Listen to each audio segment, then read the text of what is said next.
퇴행성 관절염은 사실은 얼마나 무리하게 썼느냐 그리고 얼마나 오래 썼느냐가 굉장히 중요해요. 그러니까는 나이가 들수록 사실 굉장히 불리해지는 거는 맞습니다. 그리고 두 분 어머니도 사실은 평생 동안 사실 뭐 자식도 키워야 되고 일도 해야 되고 굉장히 관절을 많이 썼고 그래서 지금 결과가 나온다고 볼 수가 있는 거예요. 맞아요. 자, 이 두 분의 얘기를 이렇게 듣고 있으면서 저는 그냥 수십 평생 가족들 위해서 자식들 키우느라고 일상을 살아오신 건데 그게 이렇게 축적이 돼서 이렇게 나의 삶의 질을 급격하게 떨어뜨리는 근원이다라고 생각하니까 너무 속상한데요. 그럼 전문가 이 두 분의 입장에서 두 분의 상태가 개선될 수 있을까요? 없을까요? 예, 권인숙 씨 같은 경우는 아직 초기 단계지만 이러한 증상을 방치했다가는 관절염이 급속도로 악화돼가지고 일상생활이 불가능해질 수도 있어요. 그리고 김봉덕 씨는 이미 4기 말기 상태이기 때문에 그대로 방치하면은 관절이 더 변형되고 기능이 상실돼가지고 인공관절 수술을 피하기가 어려울 수도 있습니다.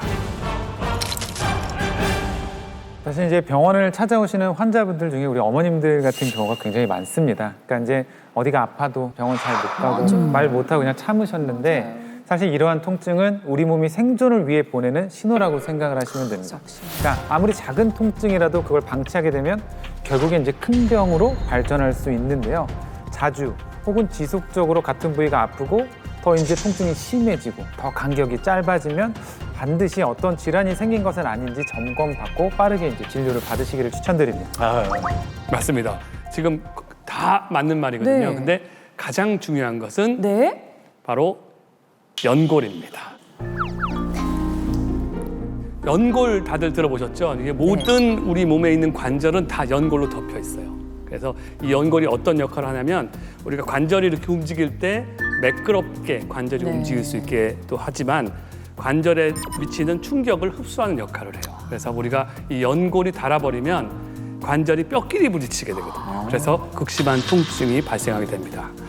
국내 퇴행성 관절염 환자 수는 무려 400만 명이 넘는데요. 아이고. 그리고 지금 연령대가 우리가 한참 일해야 될 50대, 60대가 가장 많아요. 그리고 여기 40대 계십니까? 40대? 40대. 40대. 40대 10명 중에 9명이 연골의 노화가 이미 시작되었다고 합니다. 아니 그런 것 같아요. 그런 것 같아요. 느낌 와요? 느낌 와요. 조금만 무리해도 팔을 들 수가 없어요. 너무 슬퍼. 그래서 관절염을 소리 없는 암살자라고 부르는 게 증상이 시작됐을 때 가보면 늦었는데요 이렇게 얘기를 할 때가 많아요. 어머머. 얄밉네. 이제 특히나 혈관과 신경이 없는 연골은 달아도 통증을 느낄 수가 없기 때문에 심각한 손상 후에 증상이 나타나는 경우들이 많습니다. 무섭네요. 그래서 이제 기수가 상당히 진행된 뒤에 병원을 찾는 분들이 좀 많은데요. 또 안타까운 건 사실 한번 손상된 연골은 재생이 잘 안 돼요. 그래서 관절 건강을 위해서는 연골의 사수가 굉장히 중요한데요. 여기서 퀴즈를 공개하도록 하겠습니다. 관절은 하루 10만 번 이상을 움직인다고 하는데요. 관절이 움직일 수 있는 건 뼈를 감싸고 있는 보호막, 연골 덕분입니다. 그렇다면 연골의 두께는 얼마일까요? 1번 3mm, 2번 1cm, 3번 2cm, 4번은 3cm. 정확한 수치는 모르겠네요. 자, 연골의 두께는 얼마일까요? 우리 시청자 여러분들도 한번 맞춰보시기 바랍니다. 1cm 요만한데? 정답을 적으셨으면 칠판을 들어주세요. 오. 우리 다 똑같고. 2번 똑같고. 어머, 에바 씨. 혼자.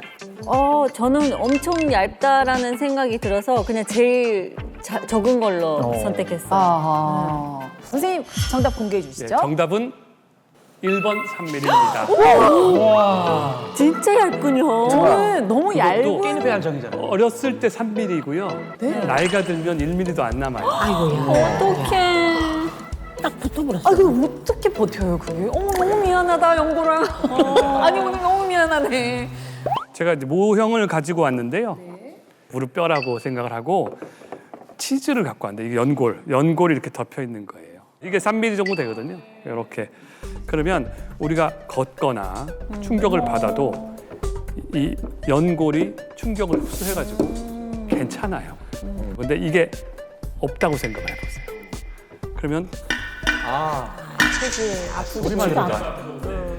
이렇게 걸으면은 뼈끼리 부딪히게 되고 통증이 굉장히 심하게 되고요. 심하면 여기서 이제 뼈가루도 떨어집니다. 뼈가 조각이 나서 그러면 이제 무릎 관절 안을 돌아다니다가 통증을 일으키거나 염증을 일으키게 됩니다. 관절도 변형이 일어나게 돼가지고 파괴가 되게 됩니다. 와. 내 다리는 어떻게 돼요? 내 다리는 잘 걱정되네요, 진짜.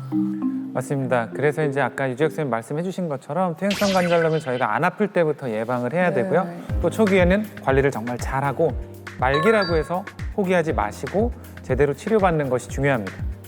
그 어머님 혹시 내가 수술을 하면 좀 나아질까 뭐 그런 생각 예, 해보신 그런 적도 생각부터 있으세요? 드네요. 예. 네. 지금은 조금만 그러면 무거워요, 무거워 다리가 무겁고 선생님 말대로 뼈가 이렇게 사실은 사기면 연골이 없는 상태거든요. 그래서 의학적으로는 수술을 해야 되는데 맞아.